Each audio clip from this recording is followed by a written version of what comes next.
28 Şubat'ta ben üniversite son sınıftaydım kararlar alındığında.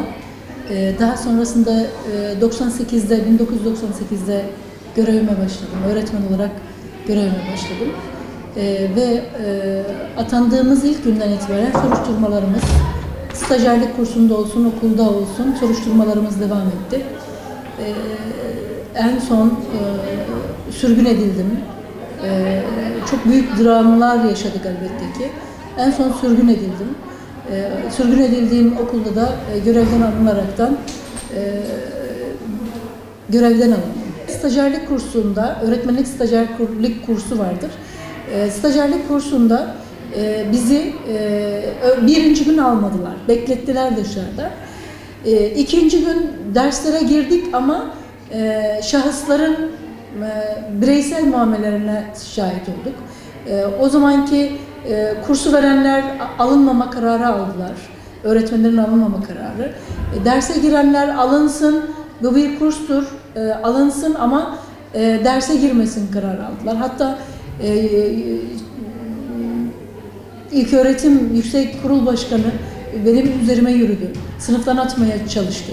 Ben görmedim ama sınıfta bekletilen arkadaşlarım oldu. Ayakta bekletilen, derse oturmasına izin verilmeyen, ayakta bekletilen arkadaşlarım oldu. Yani buna benzer muamelelerle karşılaştık.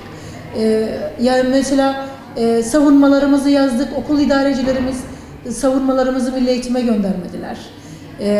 Bunların sonrasında alınan bir kararla okullarımızdan sürgün edildik. Anadolu İmam Hatip Lisesi'nde çalışırken bir ilköğretime sürgün edildim.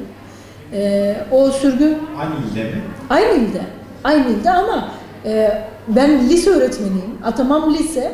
Ben ortaokul din kültürüne sürgün edildim. Sürgün edildiğimi de söylediler zaten. Sürgünsünüz diye de söylediler. Orada beni derse almadılar. Oranın okul idaresi ve öğrenciler beni derse girmeme adına örgütlemişler, öğrencileri örgütlemişler. 15 gün beni dersime almadılar. Daha sonrasında ben bana yazılı bir emir vermeniz, bunu derse girdirmiyoruz diye söylemeniz gerekiyor, yazılı vermeniz gerekiyor deyince beni derse aldılar. Ve orada sürekli böyle bir gözetim altında, sürekli dersim bölünür, ne yapıyorum kontrol edilir. Ben de sürgün edildikten sonra görevden alınmam hızlandırıldı. O zamanki yönetmeliğe göre 3 yıl doldurmam gerekiyordu görevden alabilmeleri için. 3 yılı doldurdum ve görevden alındım. Tam 3 yılı doldurduktan sonra görevden alındım. Şimdi o yani his olayı olduğu için, duygusal bir şey olduğu için ondan öncesinde yani çok travmalar geçirdim hakikaten. Yani aynen sokakta yürürken kafanız yukarıya kalkmaz. Kendi iç aleminizde problemi çözemezsiniz. Seccademin başında çok fazlasıyla mide krampları geçirdiğimi çok iyi hatırlıyorum. Arkadaşlarımızla bir arada paylaştığımız zaman hepimiz aynıydık. Çaresiz, yani çok farklı duygu. Ama görevden alınacağımı öğrendiğimde yanımda Hanife Yılmaz isminde bir abim vardı. Ve ben vali yardımcısı, Milli Eğitim'den sorumlu vali yardımcısının odasında öğrendim. Görevden alınma sürecimin sonuçlanacağını. Üzerimden değişik bir yükün kalktığını hissettim.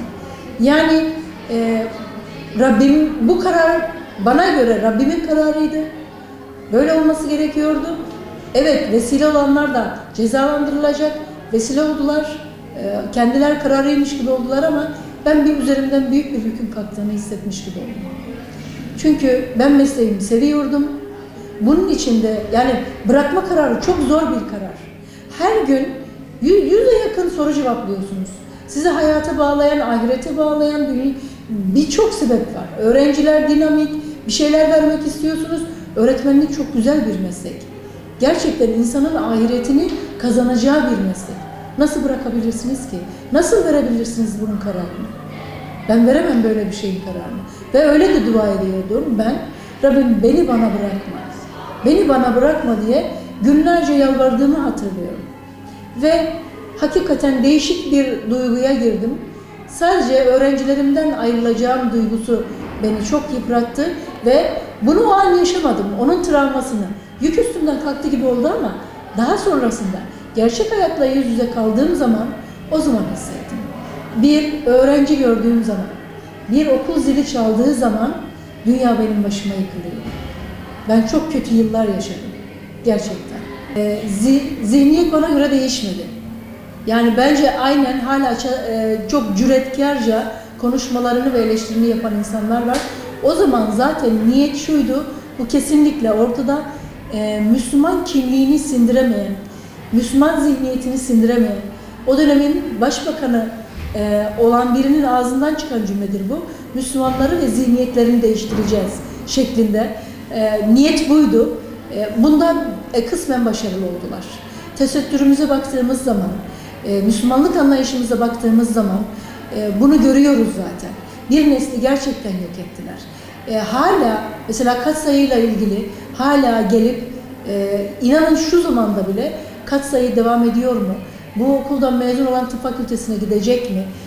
2019'a gelmişiz. Biz hala bunları duyuyoruz velilerimizden.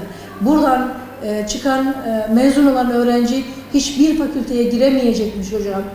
Veyahut da bazı ortaokul rehber öğretmenleri tarafından öğrencilere İmam Hatip'e gitmeyin, oradan mezun olan üniversiteye gidemiyor telkinleri hala devam ediyor. Ya bunlar bitmiş şeyler değil. Bunlar gerçek. Yani ben bunun değiştiğini düşünmüyorum.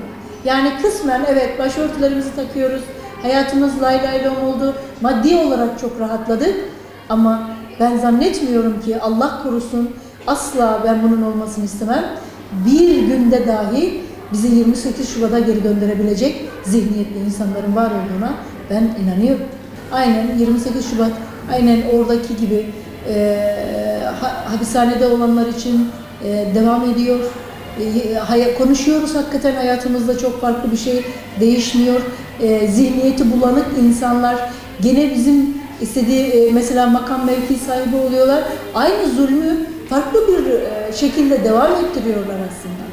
Yani çok rahat mesela diyebiliyor okulda yaptığınız bir yardım kermesi için Müslümanlardan nefret ediyorum diyebiliyor. Ondan sonra farklı cümleler çok rahat kullanabiliyor. O insanlar haklı. Yani artık 28 Şubat'ı uygulayanlar ceza almalı. Bir şekilde ceza almalı. Artık 28 Şubat mağduruyum diyen insan olmamalı. Zaman değişmeli.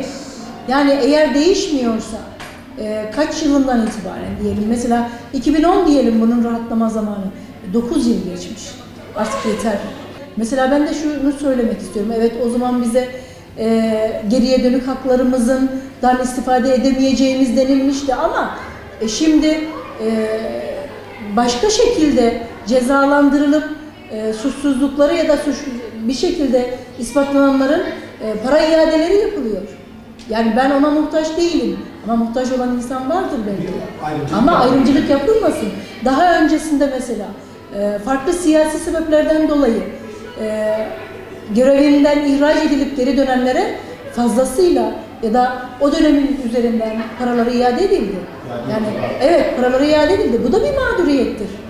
Yani eğer benim o dönem için tamam geri döndüm, 5 yılım gitti, ben çok uğraşaraktan sigorta olaraktan üzerime alabildim 5 yıla. Alamayan arkadaşlarım da var. Çok uğraşmasına rağmen maliye bu hakkı arkadaşıma iade etmedi. Yani bunlar artık bitmeli. 1000 yıl dedikleri bence bunlardır yani. Gençliğimiz heba oldu. O dönemin inançlı insanları evlerinde kalmak zorunda kaldılar ve şimdi biz çocuklarımıza Peygamberimizin ismini söylediğimiz zaman duymadım diyor. O ismini duymadım diyor. Veya başka bir şey. İmam Hatip'te diyoruz.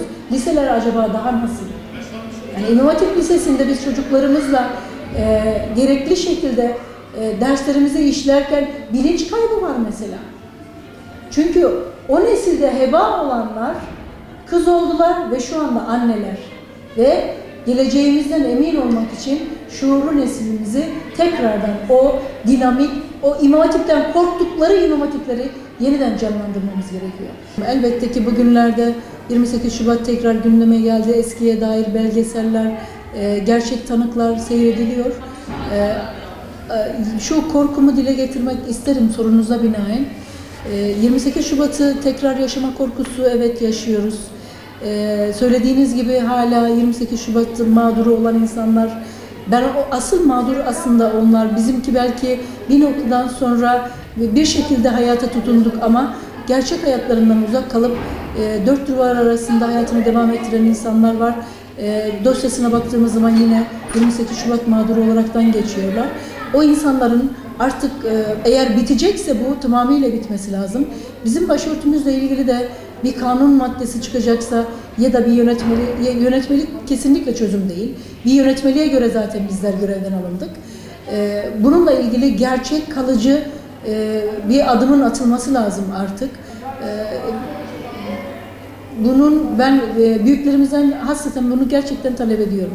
Benim temennim 28 Şubat, evet, bir tarihi süreç olarak hatırlayalım ama hala bu davanın çilesini çeken insanların çektikleri sıkıntıların son bulmasını temenni ediyorum.